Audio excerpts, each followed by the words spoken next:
Well done. Peu importe le jour que nous sommes, cette nouvelle émission que je fais va porter sur l'argent et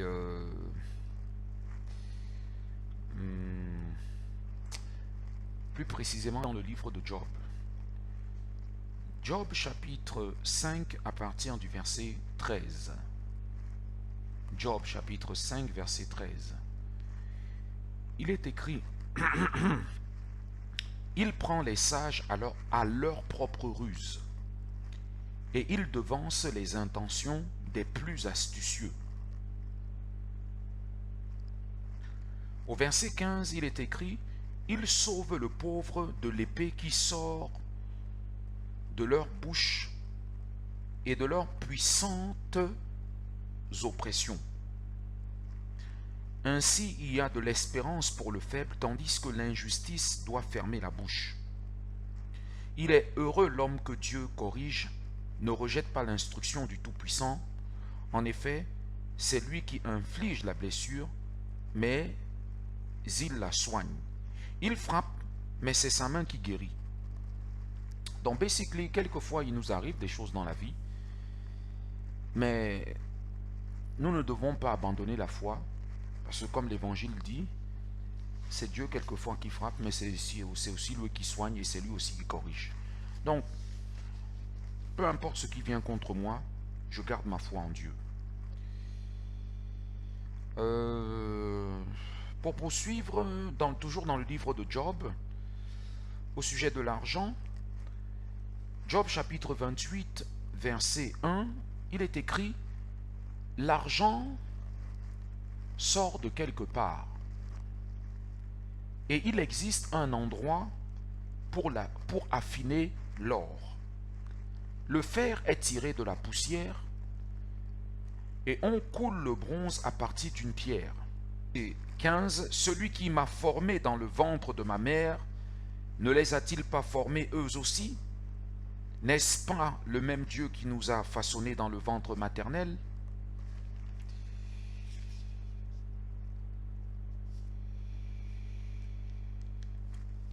Job chapitre 34 à partir du verset 28. Job chapitre 34 à partir du verset 23. Dieu n'a pas besoin d'observer longtemps un homme pour le faire entrer en jugement avec lui. Je relis. Job chapitre 34 verset 23. Dieu n'a pas besoin d'observer longtemps un homme pour le faire entrer en jugement avec lui. Au verset 24, il dit: il brise les grands sans avoir à faire d'enquête, et il les remplace par d'autres. Je sais que quelquefois il nous arrive des petites galères dans notre vie par rapport à l'argent, et on a l'impression que parce que soit notre base financière est attaquée, alors ça y est, notre vie est finie. Mais est-ce que Dieu n'est pas plus grand que l'or, que l'argent? D'ailleurs, la Bible nous apprend que les dieux des nations, ce n'est que l'or, ce n'est que l'argent. Basically, ce ne sont que des idoles. Et les idoles ne sont rien. Donc Dieu n'a pas besoin d'observer longtemps un homme pour le faire entrer en jugement avec lui. Il brise les grands, ceux qui sont grands par rapport au monde, sans avoir à faire d'enquête. Dieu n'a pas besoin de faire des enquêtes.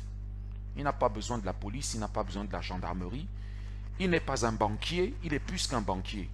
Il n'a pas besoin de détectives privés, il n'a pas besoin d'espions, il n'a pas besoin de partis politiques, il n'a pas besoin des choses du monde.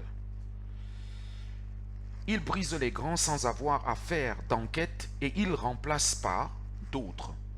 Donc Dieu n'a pas besoin de personnes qui sont dans des sectes. Vous voyez? Parce qu'il y a des sectes pernicieuses, des sectes qui cherchent le pouvoir. Dieu n'agit pas comme ça. Il n'a pas besoin de ces personnes-là. Il n'utilise même pas les avocats.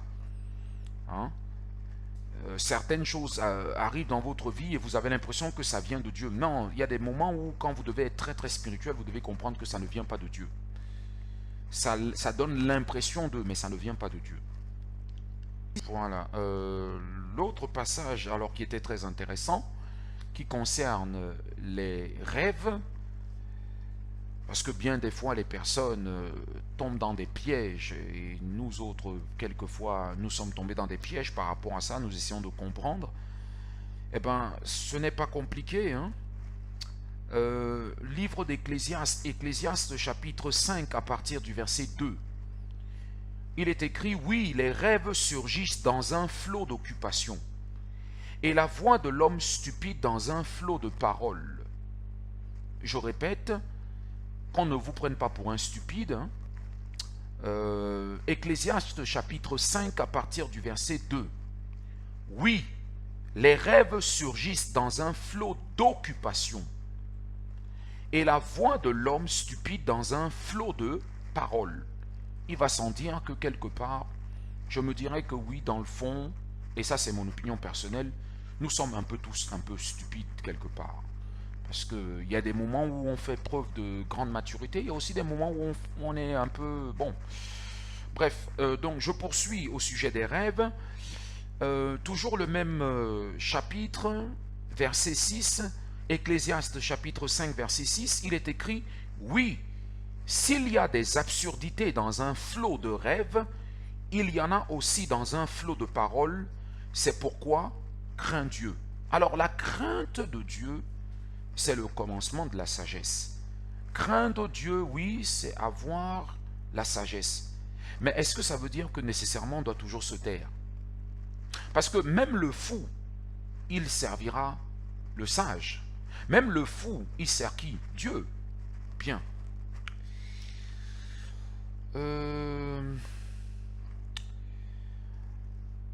Ecclésiaste chapitre 6, verset 12, car à l'ombre de la sagesse, on est abrité comme à l'ombre de l'argent. L'avantage de la connaissance, c'est que la sagesse fait vivre ceux qui la possèdent. Verset 15, ne sois pas juste à l'excès et ne te montre pas trop sage. Pourquoi te détruirais-tu? Ne sois pas méchant à l'excès et ne sois pas fou. Pourquoi mourrais-tu avant ton heure? Il est bon de retenir le premier conseil sans négliger l'autre, car celui qui craint Dieu échappera à tout cela. La sagesse rendra le sage plus fort que 10 chefs présents dans une ville. Non, il n'y a sur la terre aucun homme juste qui fasse le bien et qui ne pêche jamais. Ne fais donc pas attention à toutes les paroles prononcées, ainsi tu n'entendras pas ton serviteur te maudire. Ésaïe chapitre 40, verset 15. Les nations sont pareilles à une goutte d'eau qui tombe d'un seau. Elles sont comme de la poussière sur une balance, et les îles comme une fine poussière qui s'envole. Je répète, le texte dit, les nations sont pareilles à une goutte d'eau qui tombe d'un seau. Elles sont comme de la poussière sur une balance, et les îles comme une fine poussière qui s'envole. Généralement, dans le monde, vous entendez des gens dire, c'est la goutte d'eau qui fait déborder le vase. Si Dieu compare les nations à une goutte d'eau, vous pouvez comprendre pourquoi le nationalisme est cette goutte d'eau qui fait déborder les vases un peu partout, en Europe, en Afrique, en Amérique, un peu partout. Le nationalisme, c'est une petite goutte d'eau qui excite la colère des hommes. Et parce que l'espérance du méchant, c'est la colère, et que les méchants se nourrissent du mécontentement des personnes, ces fameux politiciens, ces fameux dirigeants des ténèbres sont démasqués au nom tout-puissant de Jésus-Christ. La parole de Dieu nous dit que l'or et l'argent, c'est le Dieu des nations. Ésaïe chapitre 41, verset 29, il est écrit, « Ils ne sont tous que tromperie, ils ne fabriquent que du vide, leurs idoles ne sont que du vent, c'est le désert. » Vous comprenez? Donc il y a quelque chose que c'est les dieux des nations, c'est-à-dire ces mauvais esprits, ces démons ne veulent pas entendre, c'est la parole de Dieu. Alors forcément, comme ils sont les dieux de l'argent, ils veulent nous attaquer sur l'argent.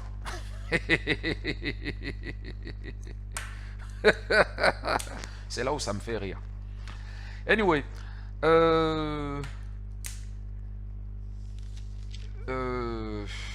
On va voir où Dieu se trouve. Hein. Moi, j'aime la parole de Dieu, même si je dois passer par des difficultés. Les difficultés ne sont que momentanées. Les difficultés ne sont que momentanées. Vraiment, on voit que l'argent sort de quelque part. Et on comprend pourquoi certains ont fait de l'argent leur Dieu, alors que l'argent ce n'est qu'une défense, ce n'est pas Dieu. Ce n'est pas l'argent qui sauve, c'est Dieu qui sauve. Seigneur Jésus, qu'il est puissant. Il est vraiment puissant. Alors, livre de Amos. Amos chapitre 9, verset 6. Il a construit son palais dans le ciel et fondé sa voûte sur la terre. Il appelle l'eau de la mer et la verse à la surface de la terre. Yahweh est son nom.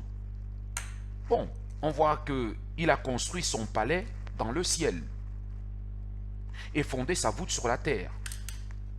Donc, s'il a fondé, si son palais est dans le ciel, c'est pourquoi? Livre de Jean. Allons dans le livre de Jean, s'il vous plaît. Pourquoi son palais est dans le ciel? Parce qu'il est esprit. Jean chapitre 4, verset 24. Dieu est esprit. Et il faut que ceux qui l'adorent en esprit et en vérité. Vous voyez donc que ce n'est pas l'esprit du mensonge. C'est l'esprit de la vérité. L'esprit que le monde ne peut pas recevoir. Parce que le monde gît au pouvoir du mensonge. Leur argent est un argent mensonger.